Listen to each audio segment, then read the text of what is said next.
ಮಾನ್ವಿ ವಿಧಾನಸಭಾ ಕ್ಷೇತ್ರದಲ್ಲಿ ಯಾವುದೇ ನೈಜ ಮತದಾರರ ಪಟ್ಟಿಯಿಂದ ಹೊರಗುಳಿಯದಂತೆ ಎಸ್ಐಆರ್ 2026 ವಿಶೇಷ ಸಮಗ್ರ ಪರಿಷ್ಕರಣೆಯನ್ನು ಪಾರದರ್ಶಕವಾಗಿ ನಡೆಸಬೇಕು ಎಂದು ಜೆಡಿಎಸ್ ರಾಜ್ಯ ಯುವ ಘಟಕದ ಉಪಾಧ್ಯಕ್ಷ ರಾಜಾ ರಾಮಚಂದ್ರ ನಾಯಕ್ ಜಿಲ್ಲಾಧಿಕಾರಿಗಳಿಗೆ ಮನವಿ ಸಲ್ಲಿಸಿ ಆಗ್ರಹಿಸಿದರು.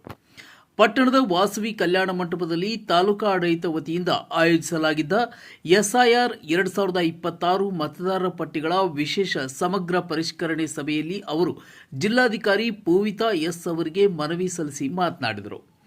ಪರಿಷ್ಕರಣೆಗಾಗಿ ನಿಯೋಜಿಸಲಾದ ಬಿಎಲ್ಒಗಳು ತಮ್ಮ ವ್ಯಾಪ್ತಿಯ ಪ್ರತಿಯೊಂದು ಮನೆಗೂ ಕಡ್ಡಾಯವಾಗಿ ಭೇಟಿ ನೀಡಿ ಮತದಾರರ ಮಾಹಿತಿಯನ್ನು ಸಂಗ್ರಹಿಸಿ ಮ್ಯಾಪಿಂಗ್ ನಡೆಸಿ ಅಗತ್ಯ ದಾಖಲೆಗಳನ್ನು ದಾಖಲಿಸಬೇಕೆಂದು ಒತ್ತಾಯಿಸಿದರು. ಅಲ್ಲದೆ BLA 2ಗಳ ಸಹಯೋಗದೊಂದಿಗೆ ಮತದಾರರ ಪಟ್ಟಿಯನ್ನು ಸಮಗ್ರವಾಗಿ ಪರಿಷ್ಕರಿಸಿ ಮಾನ್ವಿ ವಿಧಾನಸಭಾ ಕ್ಷೇತ್ರದ ಯಾವುದೇ ಅರ್ಹ ಮತದಾರರು ಪಟ್ಟಿಯಿಂದ ಹೊರಗುಳಿಯದಂತೆ ಅಧಿಕಾರಿಗಳು ಕ್ರಮ ಕೈಗೊಳ್ಳಬೇಕು ಎಂದು ಮನವಿಯಲ್ಲಿ ತಿಳಿಸಿದರು. ಇನ್ನು ಈ ಸಂದರ್ಭದಲ್ಲಿ ಜೆಡಿಎಸ್ ತಾಲೂಕಾ ಘಟಕದ ಅಧ್ಯಕ್ಷ ಡಾಕ್ಟರ್ ಈರಣ್ಣ ಮರ್ಲಟ್ಟಿ, ಮೌನೇಶ್ ಗೌಡ ಎಚ್ ಸೇರಿದಂತೆ ಜೆಡಿಎಸ್ ಪಕ್ಷದ ಮುಖಂಡರು ಉಪಸ್ಥಿತರಿದ್ದರು. ಸಂಕಲ್ಪವಾಣಿ ನ್ಯೂಸ್, ಮಾನ್ವಿ.